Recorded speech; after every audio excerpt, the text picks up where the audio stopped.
One of my favorite possessions is a typewriter with a little silver Christmas tree coming out of it.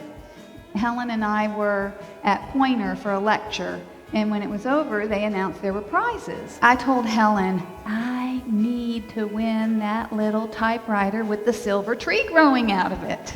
I thought the writing for the presentation of the actress was excellent because it was told like a personal journey. And in order to win it, you had to get up and dance as a couple. And I knew Helen would not do this. And I said, honey, I really want that. If you just stand up, I will do all the work. So she agreed to stand up, and we won. As we learned toward the end that she has gone through breast cancer, the whole story just lights up and you see the journey from the beginning. So getting to see what the actor brought to it, and then seeing the real person come in and say, like, yeah, this is totally spot on, and this is what was going on behind it. Like, that was really impactful. I was just on the other side of breast cancer, and there were a lot of things on my mind at that point that I was slogging through. You know, if I were to be interviewed now, I'm not sure that would be exactly the story.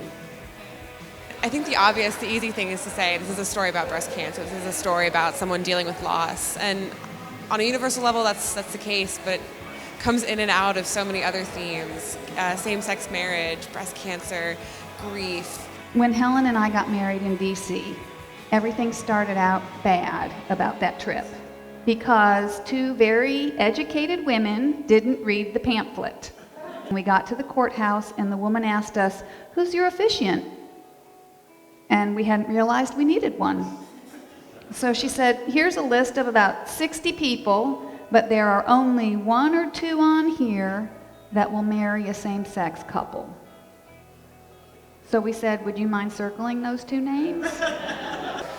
For me, the whole nature of the event, of people sharing their story and sharing their humanity, is such a important venture in our world right now, because with the polarization and the dissension and the people becoming so snarky with each other, I think one of the best ways to reach across that divide is through people understanding their common humanity. So that's what I'm always intrigued by, because that's what I come here for, and that's what I know I'll receive.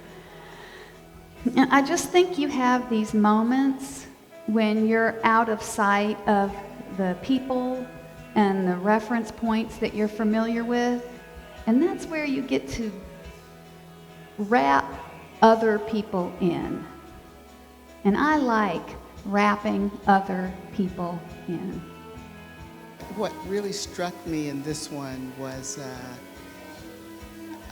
the reminder that we stay away from people who are going through difficult things sometimes because we don't know what to say or do.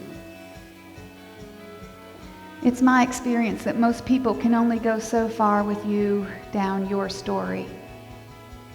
Whether you've got breast cancer, or somebody's died, or it's 9/11. When it's too heavy, people sometimes stop walking with you when you're going through really, really hard times.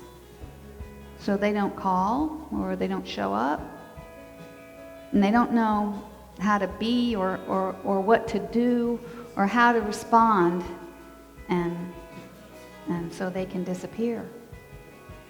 I have 4 great nieces, nephews who lost their mother about a month ago. And you know, you go through that first week, 10 days, and whatnot, but now is when they're really needing to know that they're thought about and cared about. And I thought, I'm going to go home and contact every one of them. Even if you don't know what to do or what to say or how to be, don't disappear with people that you love. I needed to be reminded not to be scarce, not, as Aunt Gwen, to be there. I think when it's done in the way that Lisa performed tonight and in the way that they harvest all this, it's a homecoming. It's this place that you get to visit that's safe, that makes you feel like you've had this life well lived. I saw someone being vulnerable, and I saw a crowd of people being there to accept that experience, and I saw something beautiful. I've known that I wanted to do journalism for a long time, but I've never felt that being in the newsroom is that right fit. And I've always wondered, okay, what else is there? How do I do this the way that I want to do it? How do I tell those stories that I think are important? And I think what Jaye and Lillian do is a really, really great blueprint for that, because they're doing something that nobody else does. We do what we do because we believe in diversity and inclusion and representation. The first thing that most people say is, meh, I don't have a story. I don't know why you're here. My mom's more interesting. My neighbor across the street, now there's a story. And they'll say, but okay, you're here, so whatever. And then 3 hours later, they're still talking, saying things like, wow, I can't believe I just told you that. My daughter doesn't know that. Or, geez, I haven't thought about that in 30 years. Your Real Stories has, in the grandest of ways, unleashed something in St. Pete that is about community of spirit. This is such an incredible opportunity, not only to experience live theater, but to hear living stories of past and present that are relevant to every human being today.